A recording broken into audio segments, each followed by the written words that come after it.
should be on. Penny Holly's been here this week. She's like so excited. She rang me. That's right. She rang me. And I was just like, what? She's just like, I don't even know the dates, Tracy. And I'm like, it's not for 6 months. And she's like, yeah, I know. But I just don't want to know. Stop it! Stop it! Stop it! Stop it! Stop it! Stop it! I enjoy things. You want to be No, I was watching the So my home today was Makes sense. and I said to send me something. James, are you excited for tomorrow? Birthday's on the same day. He goes, what? I'm sad. I said, it's her birthday today. He doesn't get it right. Yeah, so then he goes back. So next time we're gonna have something, you just Happy birthday to money. we'll try and make it so you go Matthew. He's, you know, My phone's on 30. he says to me today, the first 2 text messages on his phone is All right, you ready? it's a hard life, isn't it? I said, do you want to watch out? I said, stay away. Bye bye.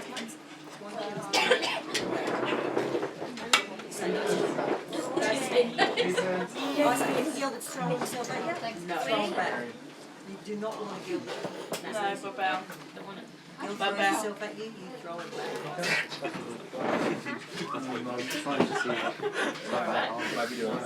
It's the fish John West rejected. So, hands up who has not read. Elijah. No, sorry. I read it, I just didn't repeat it. Just didn't read it. Who didn't read? David didn't. Did you read? David! Read what? No, but David wasn't here last week, so he didn't know. Yeah, and he's not on the friends list. Doesn't I it didn't get count? the text. He has read it once, I'm sure. But the question is, do you watch the video? Ignorance is No? not. What video? Did anybody contact David during the week? No. Mary sent a reminder today. He sent me a message, but I was driving on it. Yes. A reminder. Mary sent a reminder today. Yeah, Mary sent a reminder. Oh, she wasn't looking after her friends. Did you read those? Yeah. Last Sunday. No. Okay, so My head jumbled. Yes. Oh, thanks, Doc. Now we have to read both chapters to read all both the way through. That's right. Reread it. Are you guys against They're not, they weren't They are terribly long wrong. chapters. That's okay, I'll read not terribly wrong. Long. 62 is like 12. Have you not been on the chat at all today? Which one? Yeah, a week. I'll read chapter 62 Did you read Becca's messages? this morning. Yeah, this morning. Yeah, so this morning. Did you read Becca's messages today? Mary, 10:52 a.m. Shabbat shalom. Don't forget to read Isaiah 62 and 51. Yeah, did you read? Except for 61. You should have read all of it. Then you would have been covered. I would have gone Where's Tanya? Oh, there she is. Hi. I just saw Nigel in the chat. That's what I'm keeping my eye on. You should have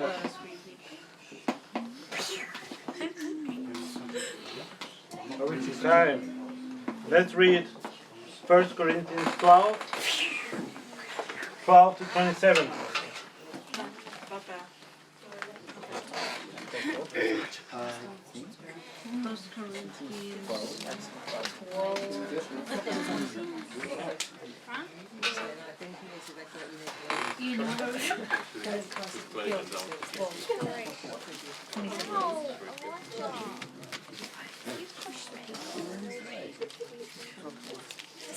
Twelve to 27. Loud and clear, please. For as the body is one and has many members, but all the members of that one body, being many, are one body, so also is Hamashiach. For indeed, by one brach we were all immersed into one body, whether Yahudim or Yavanites, whether slaves or free, and we were all made to drink into one brach. For indeed, the body is not one member, but many. If the foot says, because I am not a hand, I do not belong to the body, does it therefore not belong to the body? And if the ear says, because I am not an eye, I do not belong to the body, does it therefore not belong to the body? If all the body was an eye, where would be the hearing? If all hearing, where would be the smelling? But now Elohim has put the members, each one of them, in the body, even as he pleased. And if they all had been one member, where would the body be? And now there are indeed many members, but one body. And an eye is unable to say to that hand, I have no need of you, or again the head to the feet, I have no need of you. But much rather those members of the body which are thought to be weaker are necessary. And to those of the body which we think to be less respected, these we present greater respect, and are inelegant, have greater comeliness, whereas our comely have no need. But Elohim blended together the body, having given greater respect to that which lacks it, that there should be no division in the body, but that the members should have the same concern one for another. And if one member suffers, all the members suffer with it. Or if one member is esteemed, all the members rejoice with it. And you are a body of Mashiach, and members individually. Amen. The weaker ones are indispensable, says in this one. There shall be no schism, not breaking, not division in the body. The purpose of the exercise that I set out for you last week is to understand that we all need each other. Well done, Mary, for reminding us all the way through. I saw those messages coming through, so good job. Yep, No, she deserves clap, it. everybody. Go for it.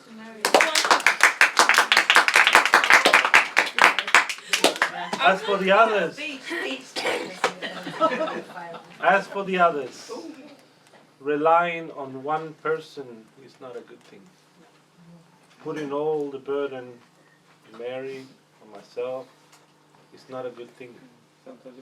We're all members of the body, not just 2 or 3, not just 4 or 5, not even Katrina texts me and I half of text them. Ruth. And Katrina texts me and I text Nathan. Well done.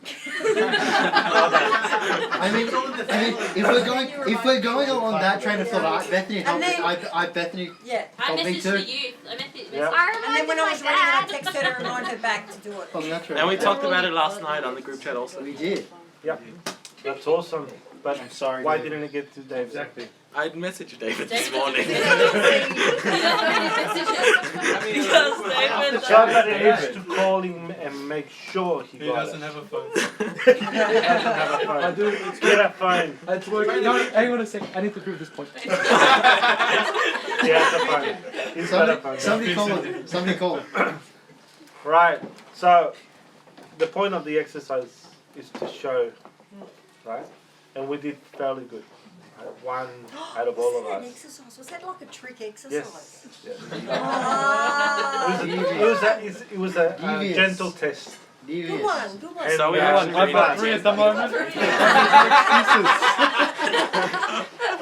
Now we just need the number. So if I call you, will it ring? So if you've got 3 phones, how come you didn't get the message? What about a messenger? I got the message this morning. What about a messenger? Then? Yeah. Why And you didn't follow through? Huh? And you didn't follow through?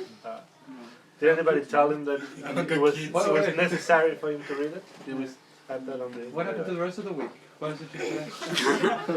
Stop complaining. You don't have the right to complain. Anyway.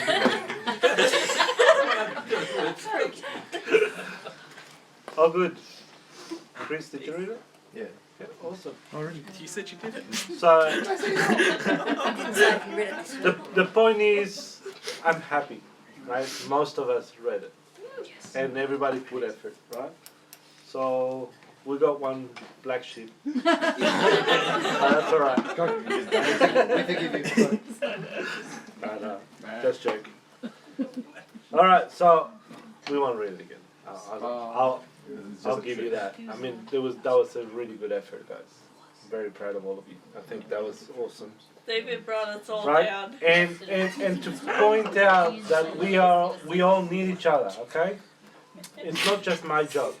I mean, all I do is open that door on Shabbat and, you know, hot gas for a little bit, right? But really, it's up to each of us to become part of the body. Right? So we're all taken care of. Right? So no one's left behind. Oh, yeah. Oh, Hannah. David. It's Yeah. lovely. Lilo and Stitch and Just little. the Pagan series. Yeah, Left they're right. behind, right? We're all members of the same body, so let's make sure that we are working as a body, right, and not individual pieces here and there. Okay, because on a week-to-week basis, we all go through different things, different challenges, work, with sicknesses, with our families, with children, lots of different things. I mean, you name it, we go through different things. So it's important that we keep each other in prayer, and that we keep in touch with each other. Okay? So don't wait for Shabbat to come. That's my point. Don't wait for Shabbat to come. And don't just message the person you're familiar with, that you always get along with very well because you've got same personality kind of thing. Make sure you also extend that, call someone you probably never really call. Right? So that we're all connected, guys. Yeah? You pay attention? You got a number now. Yes. You need to give it out. No, I'm pointing out that I didn't even check this morning's messages. Alright. So what I was gonna do if there was more, I would make the whole body suffer, right? Because if one member rejoices, we all rejoice. We're gonna rejoice now. Does that mean we Right? Good work, team. really Love kick it. someone over the Yeah. I really love it. But if one suffers, we all suffer, right? Because of We all the communally So the president's down. I was gonna do it, but I won't do it. But the point is that if because of one person not pulling their weight, right? One person not pulling their weight can make the whole congregation suffer for it. We have the stories in the Exodus. That guy Achan, right? One guy hid the treasure under his tent, and all of Israel suffered for it. And you think, well, one guy doing the wrong thing is not a big deal, but it is, right? The more that we get closer to the coming of Messiah, the more that we need to be purified and cleansed and brought together, right? So if we are not together in unity, one person out of whack will bring the whole congregation down. Okay, so think about that. Take responsibility for yourself for being part of this congregation. You're a member of the congregation, right? And if you don't want to be a member, that's okay. But don't drag the rest of us down with you. Okay, because we all will suffer for you. Yeah. I'll give him la vara, Laila. The rod of correction. Good job.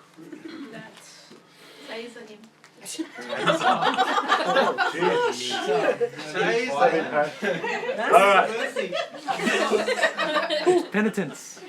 Probably smuggle one from the States. So we've got that. We could probably smuggle one from the States, so that's good. We don't want to have that on video, bro. Alright, sorry, I'm going to take this up again.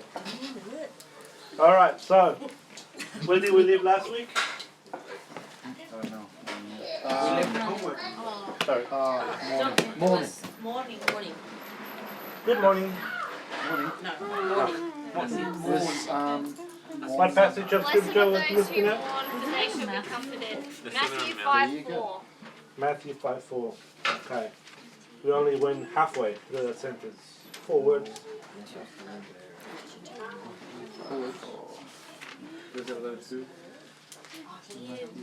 Five words. 5 words. 5:4. Blessed are those who mourn. This is part 2. For they shall be Comforted.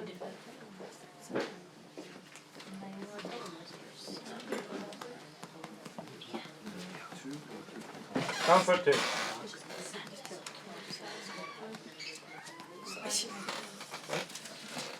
Very interesting word, comforted. What does it mean to be comforted?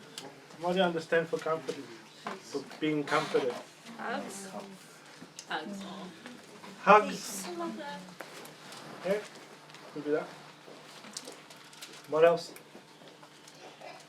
No wrong answers. Just Peace. to receive peace, to give peace or receive peace. Yeah. Well, if you're comforted, I would receive peace. Yep. Validation. To be validated emotionally. Yes. Yep. Blankets. Blankets. Yeah. Because they could be Bonds. called comforters. Confidence. To learn someone. Interesting take on that one. Yeah, I can see that. Receive love. To be loved. What is to be comforted? How do you comfort someone? Be there. Being there can be one. Showing mercy, Listen. showing Be there, listening, mercy. Console. There's an action of getting close That's to a that person. synonym. But what does it mean? Time. To care for someone. To care. To Yep. what's called. But there's an action of getting closer to some. You don't actually comfort someone from afar.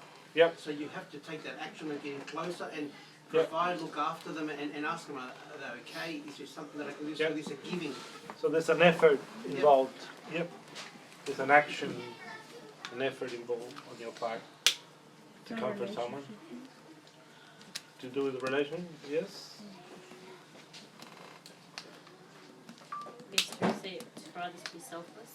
You know, just to give, be a comforter, you need to be Selfless, yeah. nothing about yourself. Focus on the other person's need. Yep.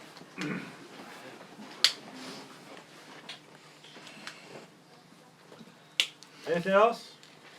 What does it mean to be comforted? Not to be alone. Not to be left alone? Yep. To be consoled, encouraged. Encouraged? Yep. To have rest. To have rest. Very good. Are we happy with those answers, generally speaking? Yep. That's usually what we understand in regards to being comforted, right?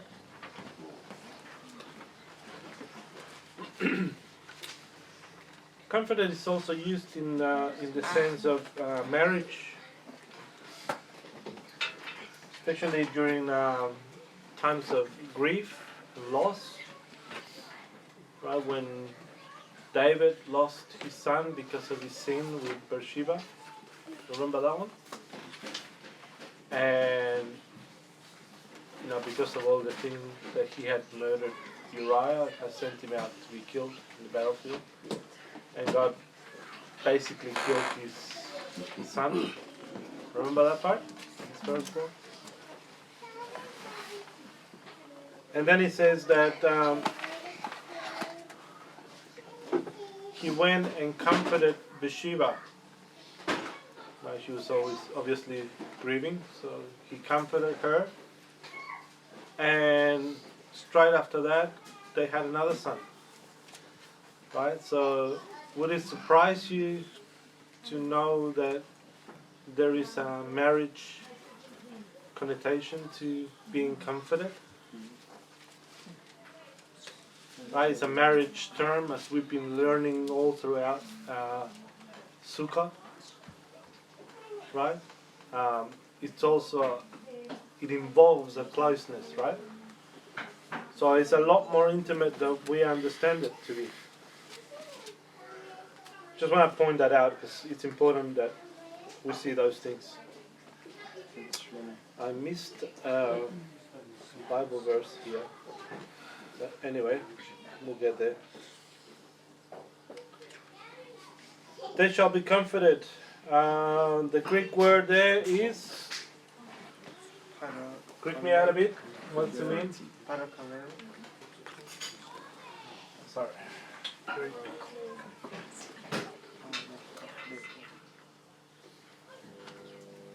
Combination word, Greek. Parakaleo. Para. Kaleo. Ka. Parakaleo. Para. Kaleo. Kaleo. Right? So it's a combination word. What's para?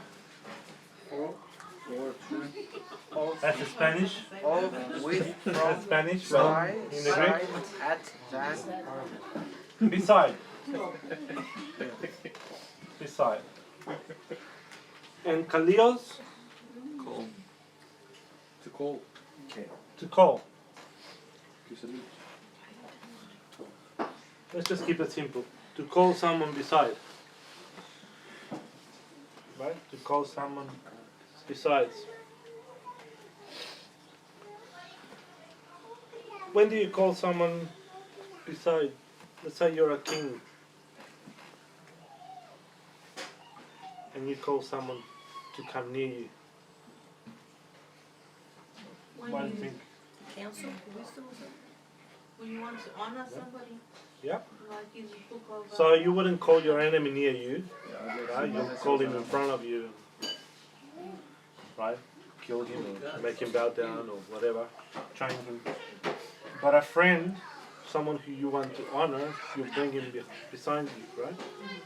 Yeshua sat at the right hand of the Father, right? He sat at the right hand. He was brought near. He was called near. Right? It's a term that deals with being exalted, to being put up. And I'll give you all the definitions in a minute, but it has to do with being called or to be given a name, right? We know the name has to do with what?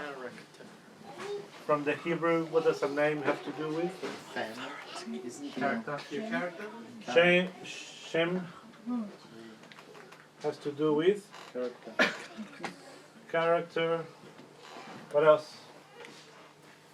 Authority. Reputation, authority, etc., etc., etc., right? So when we're talking about fearing Yehovah, the word Yareh is used of knowing, is knowing his character, his reputation, his authority, because you know all that, how he is. Therefore, you fear him or revere him, right?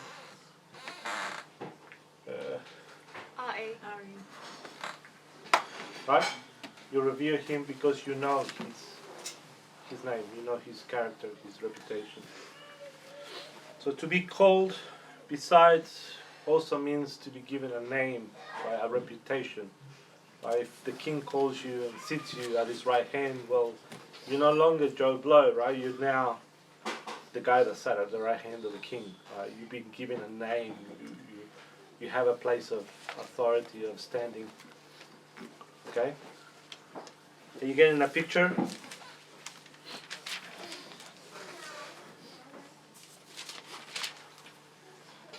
What's the Hebrew word for comfort? No. Genesis 5:29.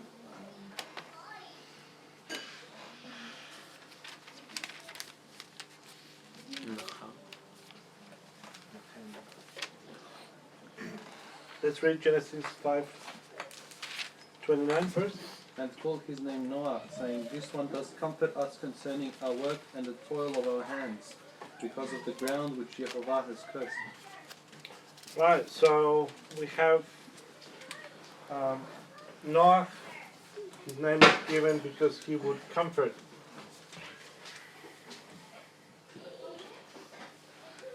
Right, and the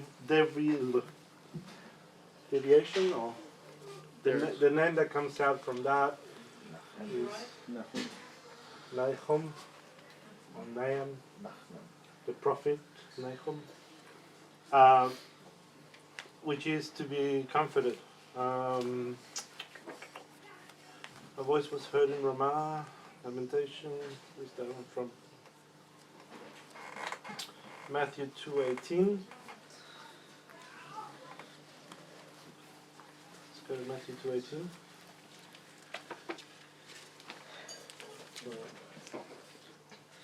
Are you writing down verses? 2:18. Yep. What was the one before that?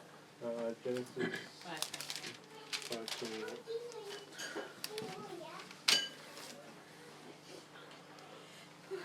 Matthew 2:18. Someone. A voice was heard in Ramah, wailing and weeping in great mourning, Rachel weeping for her children, refusing to be comforted because there were no more.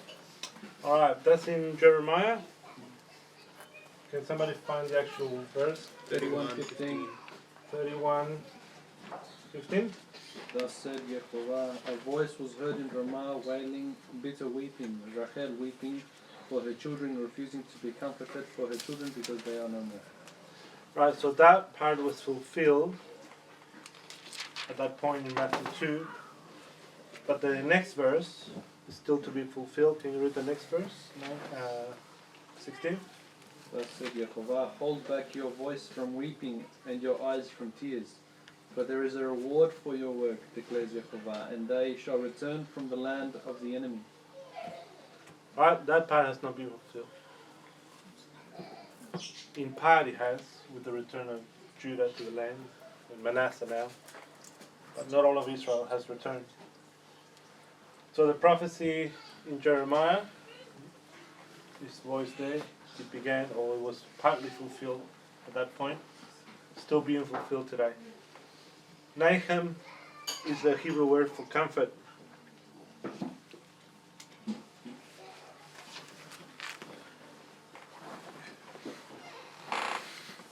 It means to receive mercy, which we talked about before. Someone said it. To comfort. Can't read my own writing. To be avenged as well. So it can be about vengeance. To be appeased.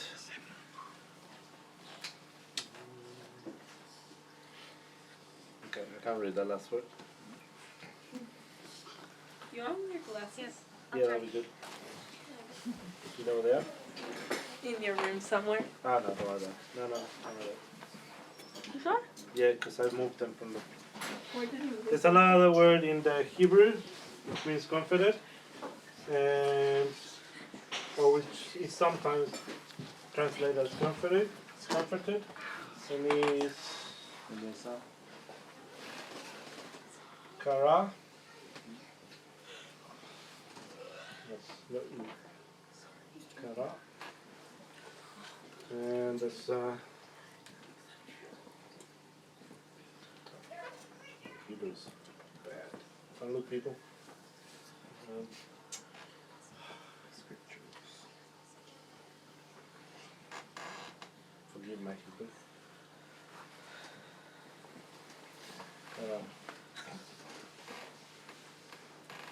Kuf Resh Aleph.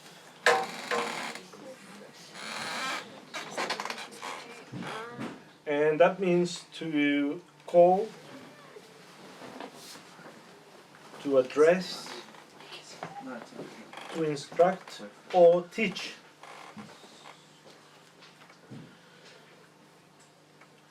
It sometimes it's translated as comfort as well.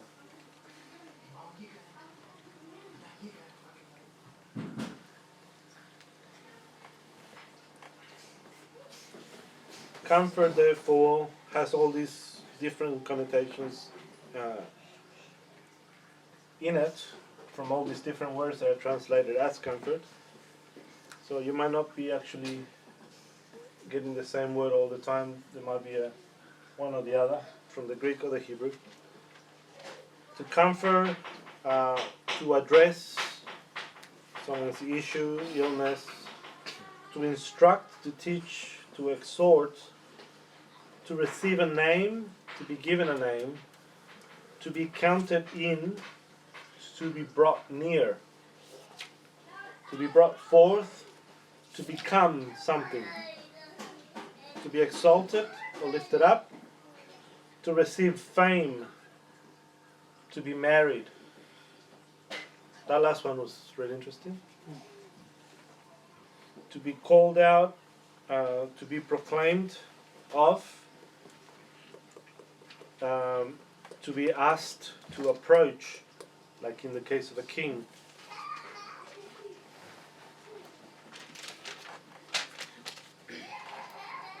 So a little bit different to what we think of comforting, isn't it? At least from my understanding, it was very different. So in essence, when God says something, it's a comfort for us. Let's see, Genesis 1:3.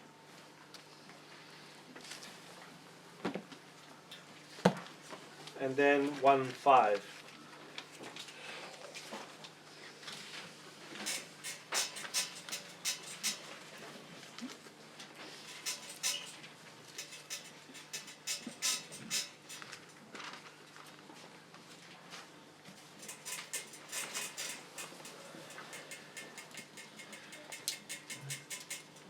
Genesis 1:3. Yep, and then 1:5. Then God said, "Let there be light," and there was light. And then 1:5. God called the light day, and the darkness He called night. So there was evenings, and there was morning. Yep. One day. Awesome. I want you to give me the words for God called. Vayikra.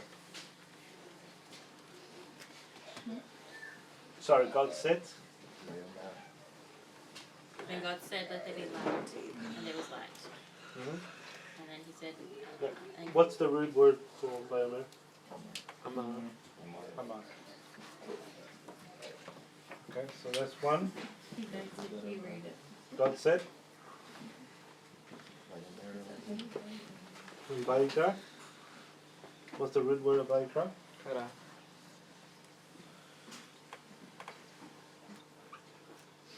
I did it again.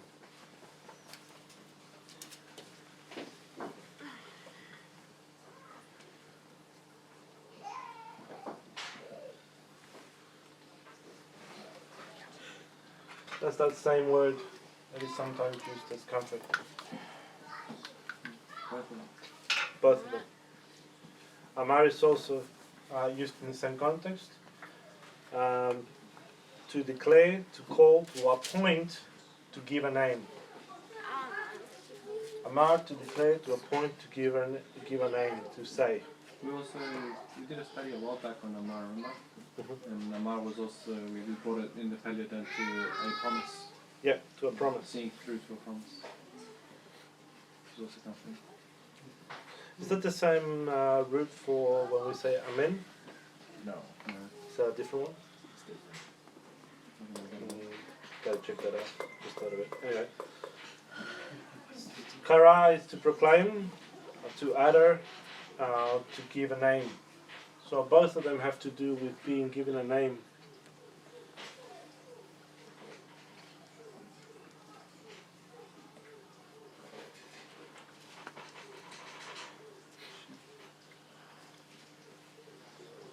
When God created things, He said, "Let there be light."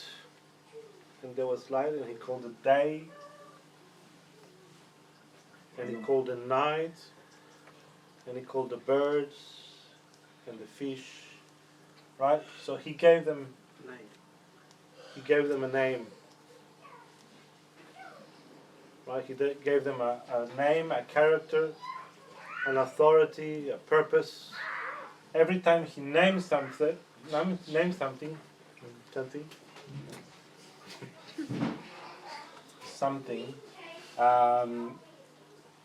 basically we could translate that as comforted.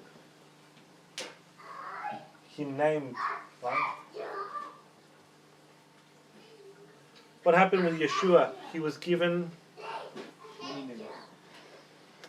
a name above all names. Where's that?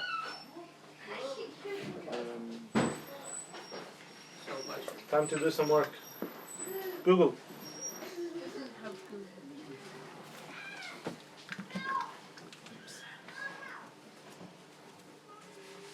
Give me any and all verses you find pertaining to Him being given a name, or a greater name, or a name above all names, or any of that stuff.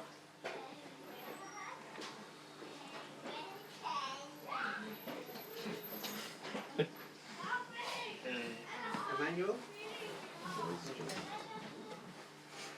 So Yeah. Philippians 2:9.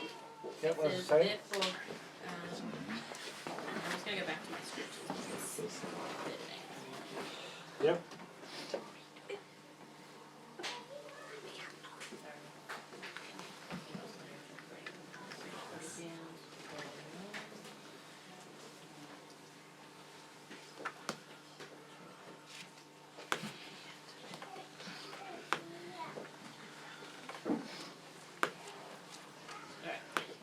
reason God highly exalted him and gave him the name that is above every name.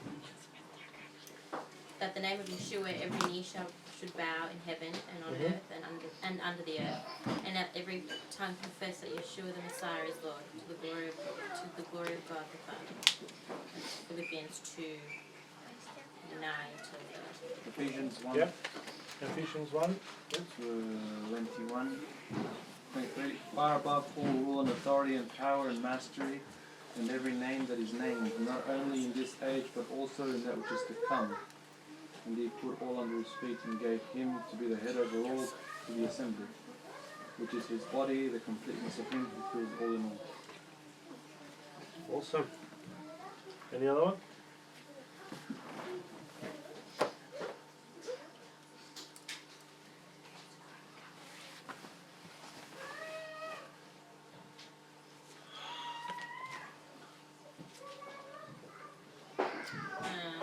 Acts 4:2. And their salvation and no one else, for there is no other name under heaven given among men by which we must be saved. Which one was that one? Acts 4:12. Awesome. Proverbs 22:1. I thought it was a short specific. Yep. I'm just giving you one outside of that. What was that one? Proverbs. There's a few other ones outside of it. Yep. One We'll teacher get there. one. Yep. Here's no Yeshua specific, this is of Yeshua. Don't worry that one. 22:1 on Proverbs. Rather than wealth, choose a good reputation, esteem over silver and gold. Okay. My version says a good name is more desirable than riches. Name that's in reputation can be translated as reputation too, so that's good. Alright, let's go to Revelations 2:17.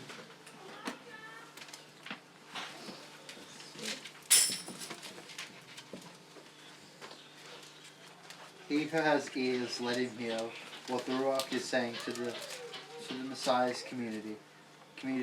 To the ones who overcome, I will give some of the hidden manna, and I will give him a white stone, and writing on the stone a new name that no one except the one who receives it. What's that? You will receive what? A white stone with a name on it. A new reputation, a new name. Right? You know when the scripture says that he will comfort his people, you will be given a new name, a new character, a new reputation. Now we've read Isaiah 62, most of us, anyway. Sorry.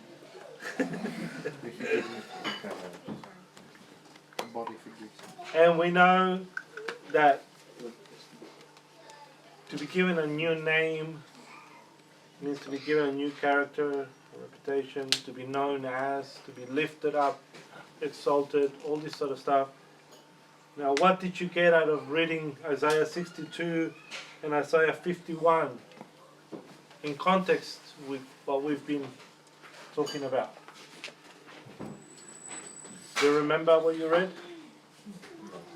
Did you take it in? Did anything jump out at you from there? Is that right? That was not reading? Well, the first bit in Isaiah 62, when you read through, you see the wrath of God. Mm-hmm. But at the very end, you also see His mercy kicking in.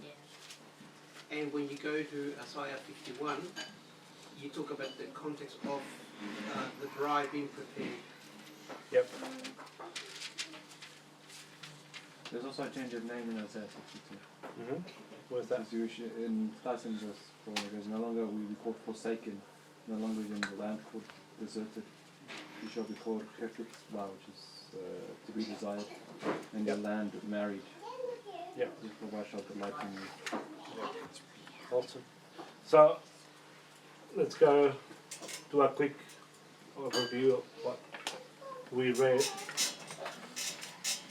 That land would be the dowry of what we spoke last week of Jerusalem, Yep, the bride's dowry. Jerusalem is the dowry land, the land that the father gives to his bridegroom, to his son, to bring his bride to. That's why no uncircumcised person can enter it. You need to be in covenant, married to the bridegroom. Otherwise you won't be able to come into the city, because it's the bridal city. It's only for the bride. Isaiah 62, it's about Jerusalem being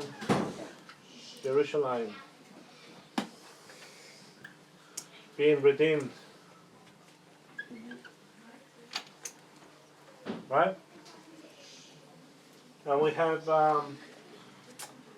first few verses there. She will be exalted and given a new name. Remember, when we read name is character or reputation. She will be exalted and given a new name.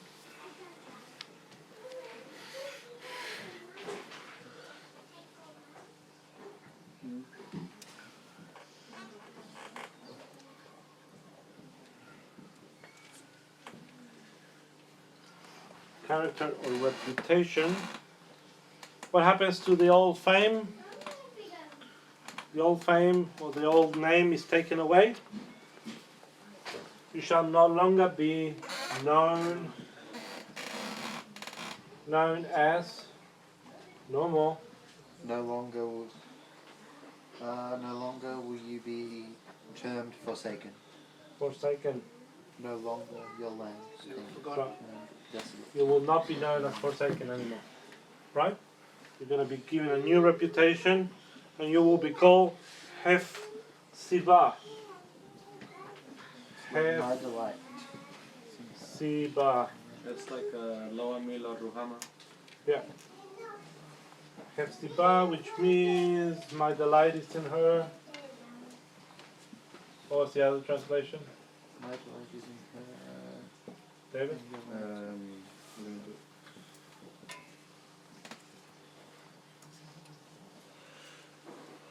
She is my delight. Something like that. And Be'ula.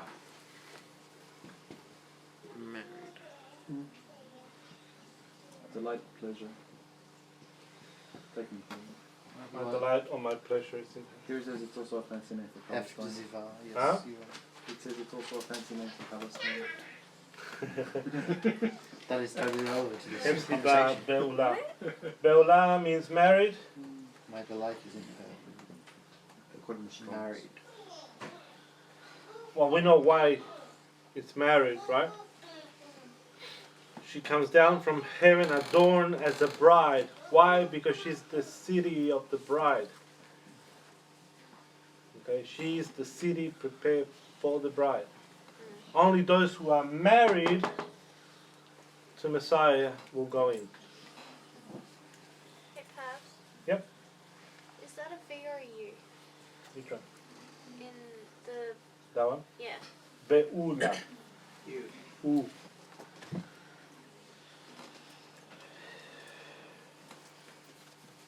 Then he goes on to verse 6, chapter 62. He has set watchmen on the walls. Why did he have to set watchmen on the wall?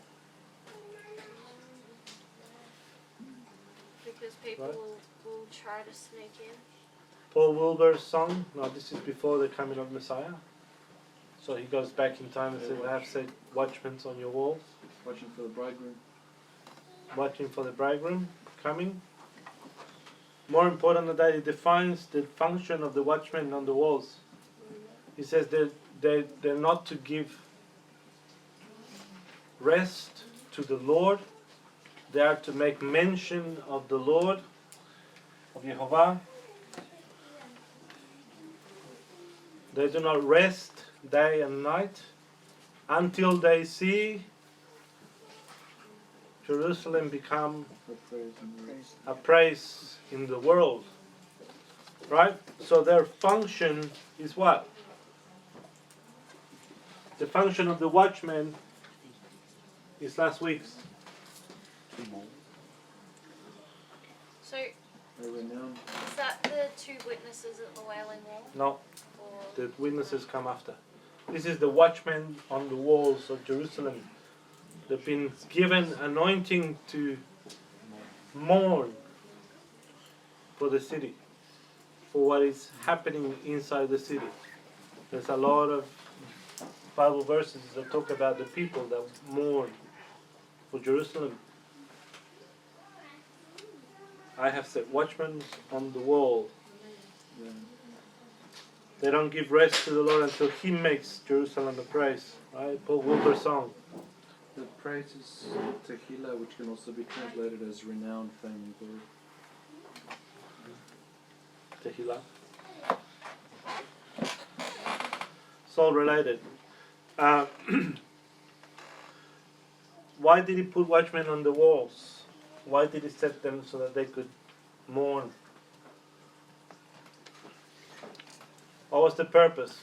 Why does Jerusalem have to be redeemed? Why is Jerusalem so important? Besides the fact that it's the bridal city. Couldn't God choose another city? Right? Couldn't God choose the United States of America? Salt Lake City to be the new Jerusalem? Why couldn't He do that? Choose Elmore, Because He promised that He would make Jerusalem. There's a promise, Amar. He made a promise, Amar, a declaration.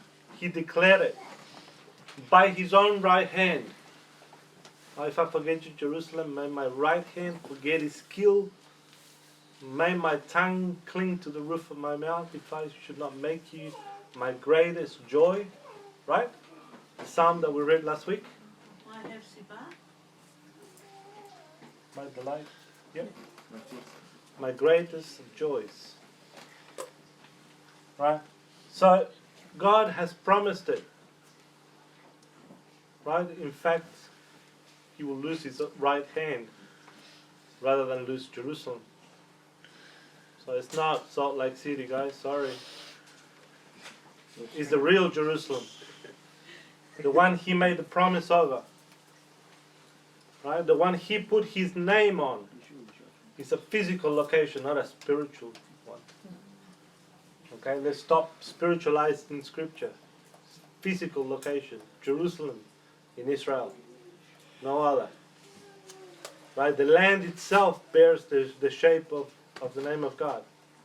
I mean, it does? Yeah. That is so cool. Check it out on YouTube. It's there. And Yeshua is His right hand. He did this Yeshua for it. He promised it by His right hand. He swore an oath. And then, if we go down a little bit further down in the chapter, He says, the nations shall call them, the people of God, the redeemed, the bride. Set apart. Set apart people. Set apart people, right? The nations will call them holy ones. The set apart, that's the bride. If you are that, then that's you. The nations will know you by a new name. The Holy One. Okay? The holy people, the set apart people. We are going to be, if you are part of the bride and I'm part of the bride, we are going to be a very special people upon the earth. Why? Because He brought us near. He lifted us up.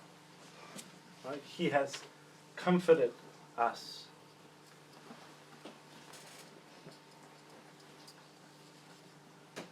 Isaiah 51, we have now not Jerusalem,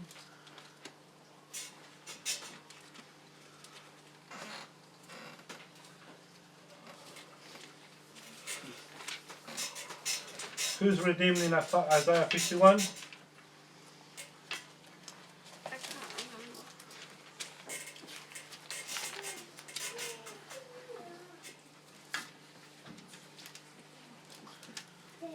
Starts with a T.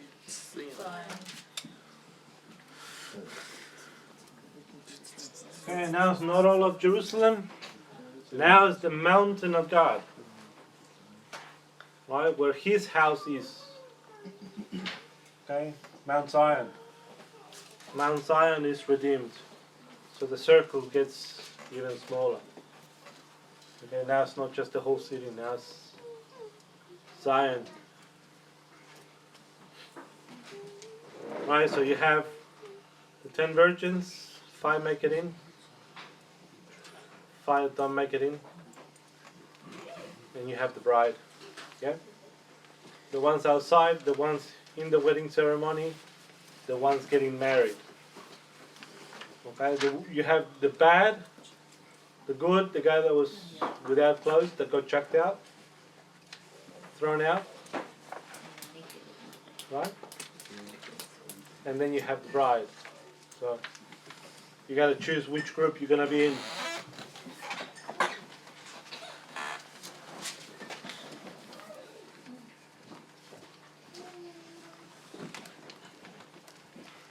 We are told in the first verses to look back.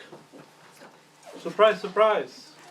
Look back to the stone from where you were cut, from the pit from which you were dug. Look back to who? Abraham. Abraham, the father of our faith, and Sarah. let's not forget the other half. Also known as Jessica.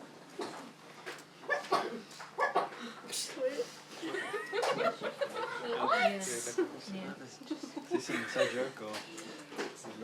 What? I'm sorry. To the origins of our faith. Forget that. To the origins of our faith, right? Distraction. What has happened among the nations? What are we living in? What times are we living in? Babylon. Times of the end, right? Babylon, times of Noah, right? Coming to the end. And what does God do in the end times? What has happened to us? We go back to look for our faith in the ancient times.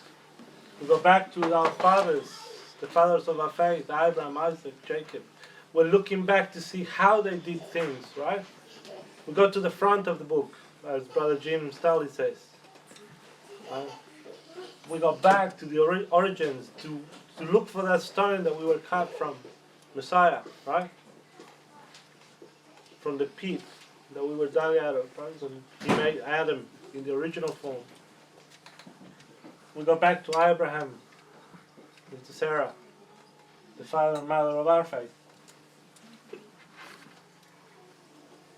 The man that God called his friend. Verse 3 to 5, he says that Yehovah comforts Zion. Gives her a new name, right? Which chapter? 51. For I will comfort Zion. For I will comfort Zion, will comfort all of her ruined places, will make her deserts like Eden, her like a garden of Adonai. Yep. So God restores Zion. Zion is just not just the land. Zion is the people. The people that live in Zion with the priesthood, right? The Levites, the Kohanim. Right? God comes to build a kingdom of priests. Yep. He is restoring. In our times, He awakens the lost sheep of the house of Israel who are out in the nations. And He brings them back through the ancient paths. Right? Not a plug-in for ancient paths Christian thing. Mm-hmm. Even though they're close, but they stop too early. Right? There's more depth to that. Nothing wrong with what they're doing. It's good. It's the beginning of it. But it's an awakening that is happening among the nations. Okay? It's an awakening. Israel was sent out, divorced, out into the nations. All of a sudden, we're coming to the end of times, Israel wakes up. And this is being fulfilled. Zion is being redeemed. Judah goes back to the land, 1948. 1967 they take back Jerusalem, and they give half of it back. That doesn't make no sense to me. But anyway, we still have that monstrosity up there. But I think it was by God's design, because God's time is not yet come, right? But the rest of Israel has not been brought in.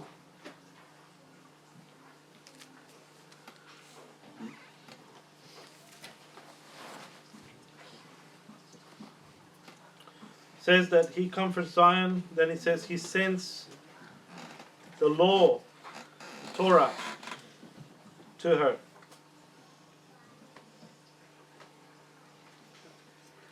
Right, so he gives Zion a new reputation. We are now waking up in the nations. We're a new creation that was there of old, kind of thing. Right, now we take back the law. He sends the law to us. The law stands, guys. We're waking up. The law still stands. Nothing's been taken away from the law. On the contrary, he came to play rude, to do the law. Not to take it away, but to do it, to show us how it's done. Right?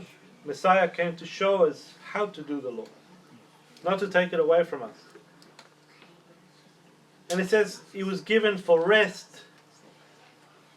What do I understand as the day of rest? Shabbat. It was given for the Shabbats. It was given for Shabbat. Because Shabbat is the door, right? The fourth commandment. Right? The fourth commandment is Shabbat. Number 4 in the Hebrew is the letter Dalet.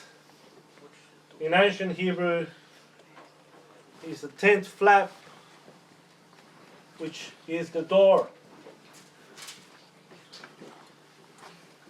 The door is Shabbat. Messiah said, I am the door. I am the Lord of the Shabbats. Okay? It goes full circle.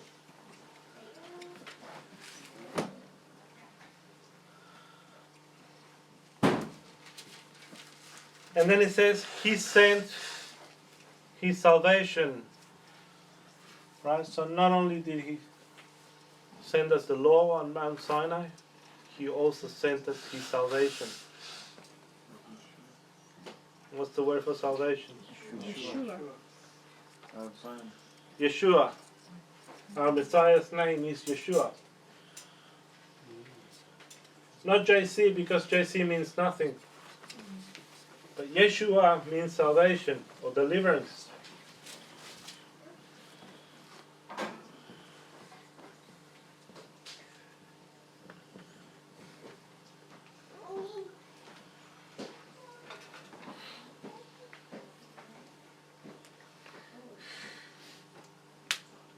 Verse 7, you who know righteousness. Oh, so now you know the law and you do it.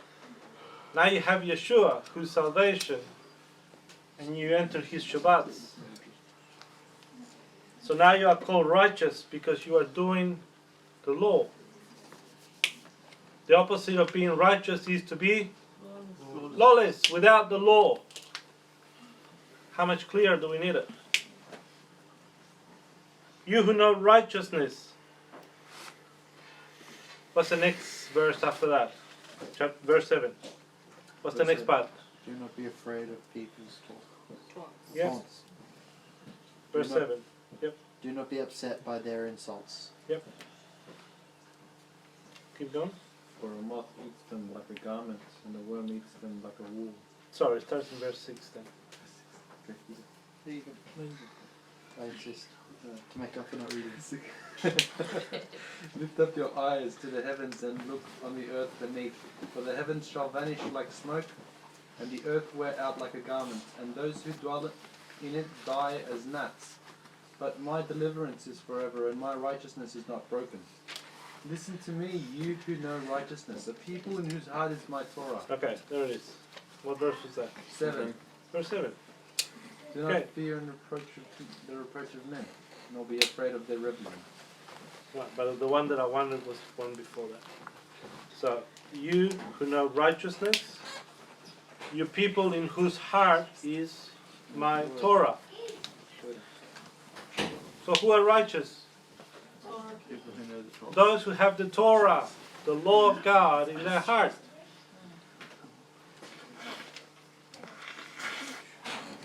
Verse 9. Awake, awake, put on your strength, arm of Jehovah. Awake as in the days of old, the generations of ancient times. Isn't it you who did cut Rachav in pieces, who pierced the monster? Awake, awake, put on your strength, O Zion. Put on your beautiful garments. That's why we sang it today. Awake, awake, put on your strength, O arm of Yehovah. Who's the arm of Yehovah? Psalm 137 verse 5.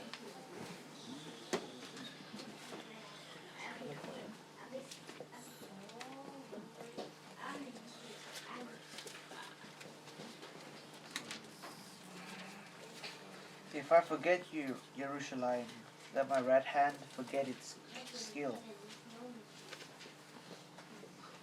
Who does God equate his right hand to? Jerusalem. If I forget you, Jerusalem, made my right hand wither. Isaiah 49:16. See, I have inscribed you on the palm of my hands, your walls are always before me. I have inscribed you in my right hand.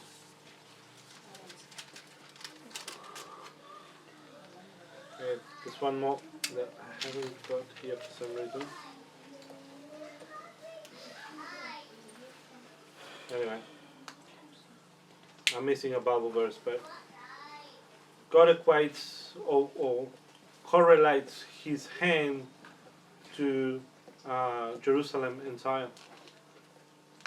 They are inscribed in his hand, the part of his promise.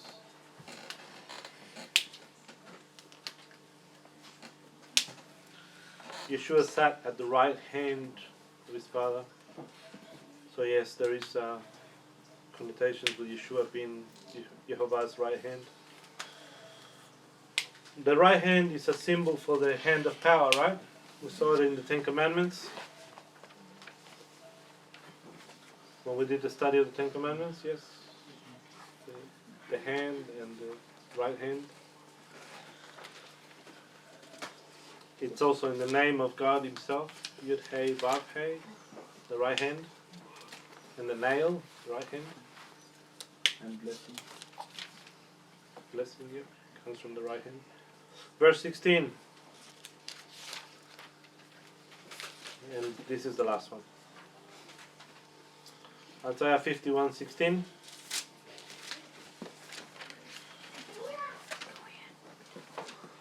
I have put my words in your mouth and covered you with the shadow of my hand, in order to plant the skies in you, lay the foundations of the earth in you, and to say to Zion, you are my people. Can you read it slowly again? Yep. I have put my words in your mouth and covered you with the shadow of my hand, in order to plant the skies anew, lay the foundations of the earth anew, and say to Zion, you are my people. So it is because of the people of God that he's going to create a new heaven and a new earth. So that? And he says to his people, what? Say to Zion, you are my people. Why is he saying that? You are My people. Why does he even need to say that? Come on, Hebrews. For the lost tribe of Israel. Lo ami. Yep. What does it mean? my people, you'll be my people. Yep. Lo ami. Who's in Hosea? What does it mean? Lo ami. Not my people. That's from the Hebrew. Not. Not my people. My people. Not. That's one of My the names people. of the daughters that the prophet married the... Hosea. Yeah, Hosea. Why did he say? Who did he say that to? Hosea. No, who did he say that to? Israel. Yeah. Who was Hosea prophesying to? Stop playing games. House of Israel. The lost tribes of Israel. To the house of Israel. Playing games.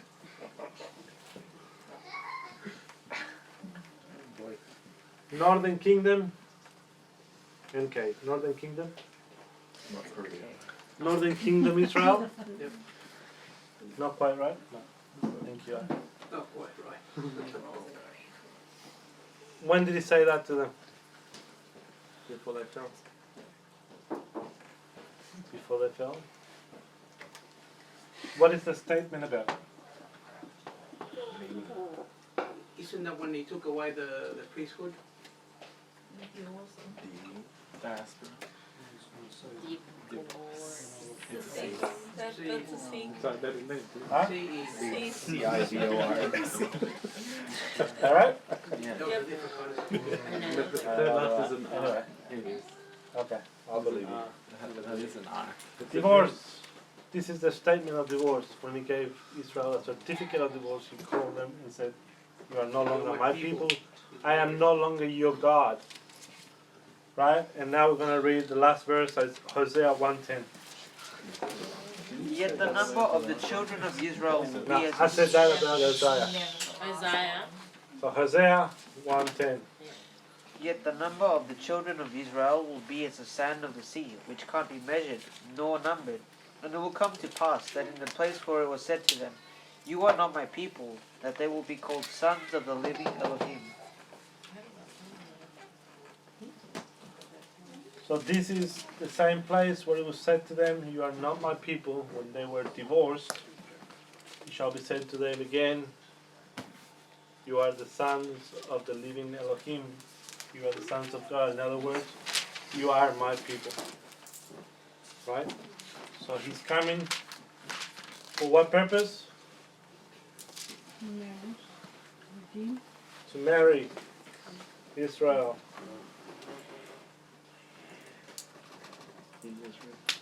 In Zion.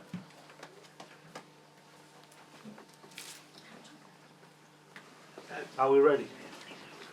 Today we were actually having a discussion on home in what we read this last week, and today we Please went through it again. I'm still writing. Okay. And one of the things that spring to mind is that all this is happening, and after you're going to have the millennium, right? Yeah.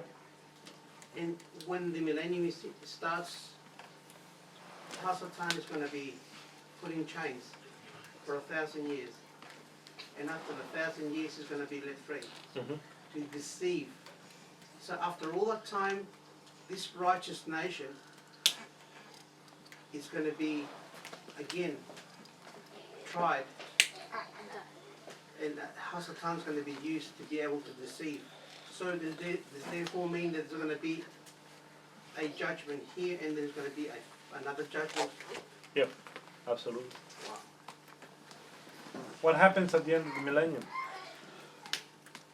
They will come into the 8th day. They're going to the 8th day. What No, we don't know much about that judgment, but it's Where, the forever after. It's called the forever after. What's the Hebrew word for it? The Hebrew word for forever after? Haba olam, something? Olam That's the world to come. The world to come. Now we can. The world to come. So before we enter, okay, so I'm gonna give you something. Can I wrap it up now? Yeah. What did you just say? Trick 4. How about Olam haba. Not even Olam joking. haba. I Yes? just learnt that the other week because we read that. The world to and then I come. looked at what it meant. And that's what it meant. You're right. Yeah. I said that 2 weeks ago. Wherever else. So to be comforted means to be married, to be given a new name, a new reputation, to be called a holy people. Pretty good, guy. Now let's quickly go through this part. So, for those that are interested, you don't have to. You can get up and go if you want. So you got the seventh day, which is 1,000 years. There's a lot of us sleeping over, Hold on. I'll put my watchman. Right?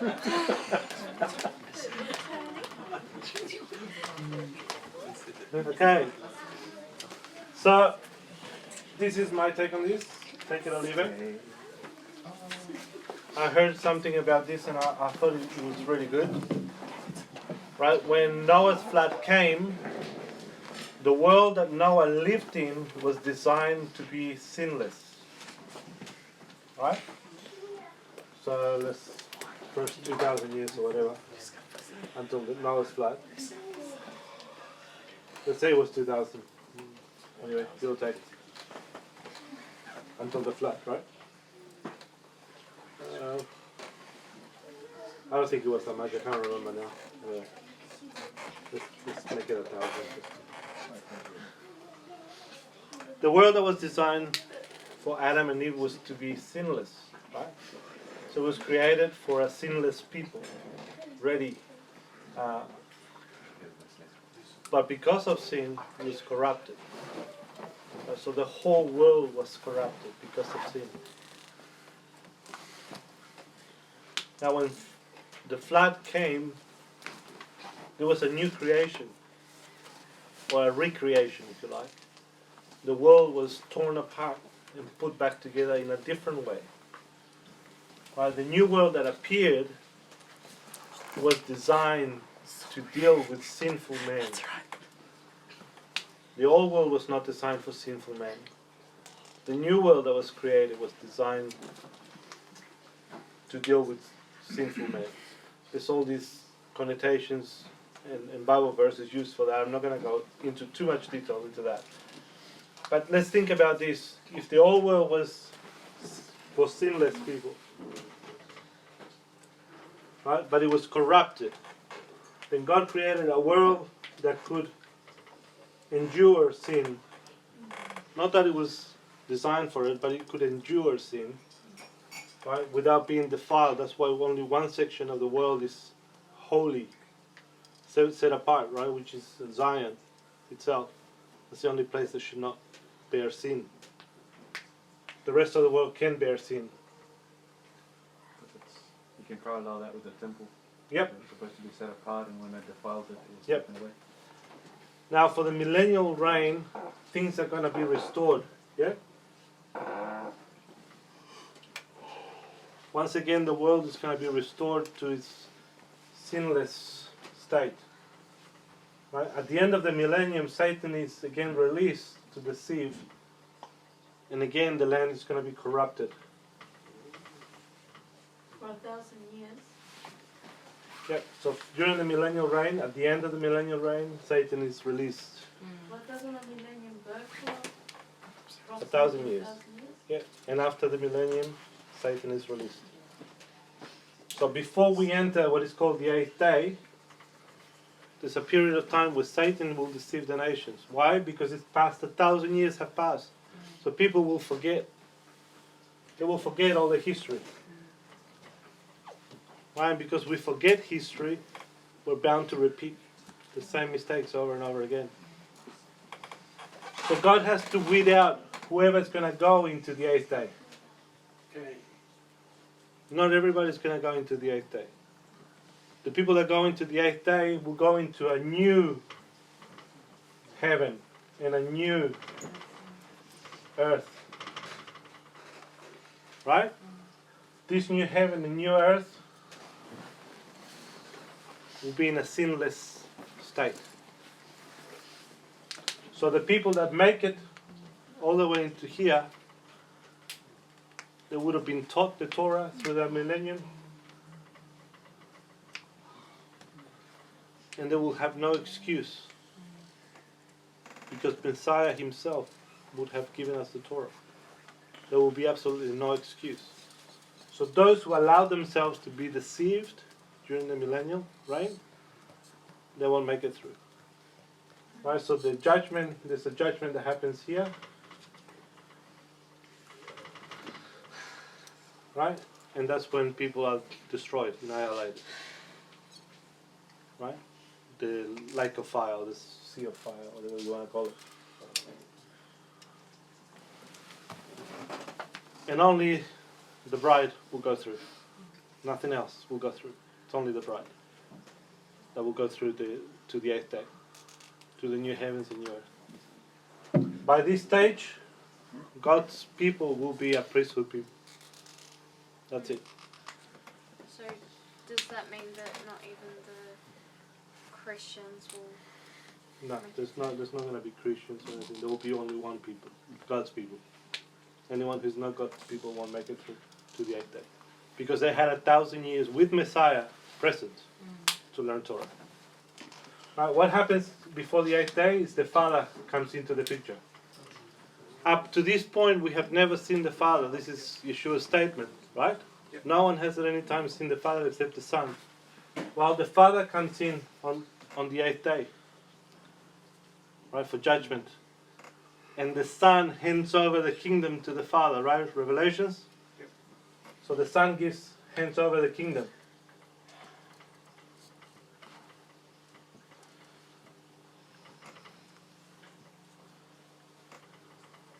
So the King of the universe, the King of creation, comes into this realm, and the first heaven and the first earth disappear. They're wiped out. The firmament, everything just is all gone. Rolled up like a scroll. Gone. Right? What comes after that is a new heaven and a new earth, where God, the Father, is in charge, and Messiah is king over Israel as a people. Is that clear? Make sense? Yeah. So where is it that in the blink of an eye our bodies will be changed? Transformed. Yeah, when we enter the 8th day. Because we're gonna need a new body. This body of flesh does not. But if our body is transformed, how could we take in anything that Satan says? That's before. Yeah. So that Satan's over here. deception happens here. For 1,000 years. And then we're No, over there. Then deception happens at the end of the 1,000 years. Because during that 1,000 years, we still have. For 1,000 years, we learn Torah. Yeah. Yeah. Or we teach Torah, or we are involved in Torah with Messiah. Yeah? For 1,000 years, Yeshua will teach us how to do Yeah. Shabbat. For 1,000 years, he will be with us. So going back on what we've already learned, Yeah. because nothing's new under the sun, that will be the same step process as the Hebrew nation came out of Egypt. They were lost in the desert. They got scattered into different nations, Babylon and so forth, and they forgot who they were. Yeah. They forgot the law of God. They came back into the land. They were taught the Torah. They were reinstated, renewed. Everything was going well. Then again, they transgressed. So the same thing will happen. So, just a question about judgment. Yep. So, are you saying that the judgment will only happen at the end of the 7th day before we're heading into the 8th day? There are many judgments. Which one are we talking about? Okay. The final. Yeah, there's different judgments. Is the white throat judgment? So there's the judgment of the bride. Yes. Separating the chaff from the wheat.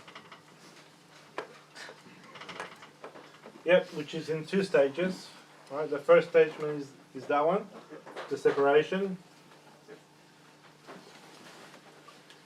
The separation from the world, from the chaff, from the wheat. Which is what's called normally the rapture. Yeah, 2 will be in the field, 1 will be taken and killed, so don't get taken. Yep. The other one will stay, right? And will be gathered. The elect will be gathered. Right? This is the second part of that judgment, where the bride is being judgment to see if she is faithful. Right? The wedding cloth comes out. Have you been keeping your Shabbats? Has your cup overflow and mark your table? Right? Have you been doing the feasts? Is the symbol of blood on your what are they called? Tablecloths? Right? So we will be judged as the bride to see if we have been faithful.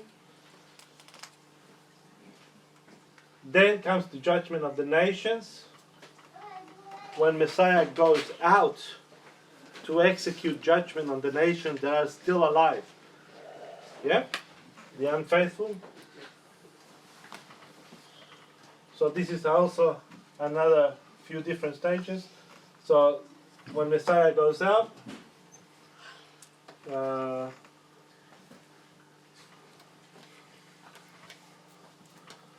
right? And it says his robes were white as snow, and when he comes back, the robes are drenched in the blood of his enemies.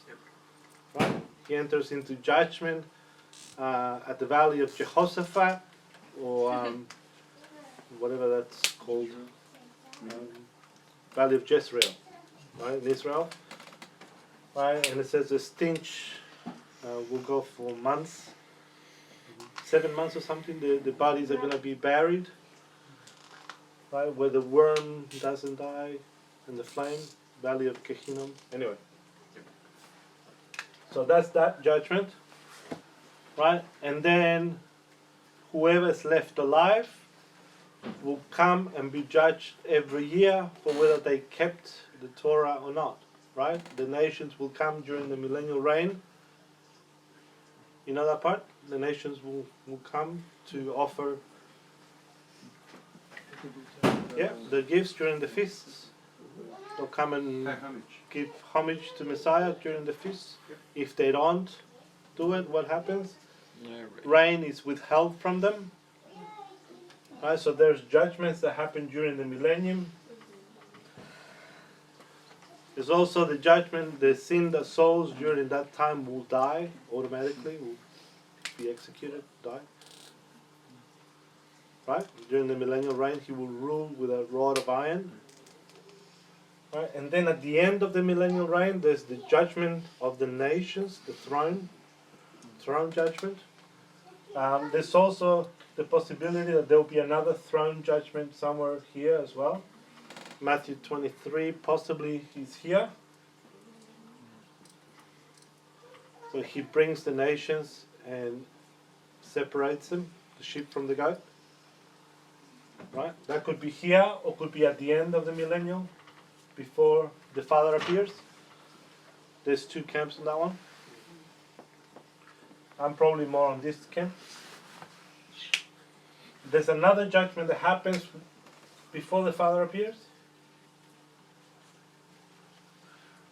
After Satan's deception, the last final battle. Okay? So, this is one view. There's also other possibilities in there, but this is what I believe in. I think that before we enter the 8th day, we are going to be purified and cleansed. No more mucking around. We're going to be a people that God is proud of. And He's willing to take into the 8th day, into the new heaven and the new earth. Right? So this whole thing of history has been plugging along for the purpose of bringing us into the new day, into the 8th day. Yeah? So in other words, all the process purging out, so that as we've read before, the silver and gold's basically put under fire to purify it, to take all the imperfections. So the people that are going to be there have been the ones that have been left from the purifying process. Yeah. And that's when we're given a new body. Before we enter the new heaven and the new earth. Some have the view that the new body is given here at the beginning. I don't know about that. Maybe the bride will be given a new body to enter the city. Quick question. But, you know. Do you think that after living for more than 1,000 years, we're gonna look old by the end of it? Hopefully not. Especially for the 45 He says that a child dying at 800 years old will be a rare. So, Well, then you will need a new body. a rarity. It will be rare for a child to die at 800 years Full old. stretcher, thank you. So he's calling 800-year-old man a child. I think there's hope. Okay. I think there's We've hope. got no hope then. if All that's right, 800. we'll leave it at that. Go home and read your Bible. Oh, that reminds me. All right, What's Let's our pray. assignment for the week? to pray. Lots of prayer. We need lots of prayer this week. All right, Father, we thank you for your word. We pray that you would do according to everything that you have purposed in sending your word out. May your blessing be on each of us as we read and study and proclaim your word. In Yeshua's name, we commit our week into your hands. Amen. Amen. Shabbat shalom. Shalom. Yeah. Shabbat shalom, guys. Shabbat shalom. Shavuot tov. Shavuot tov. It's okay, So Matthew. that you don't want to look at It's your okay, what's the Matthew. feeling? Next time you can go. How old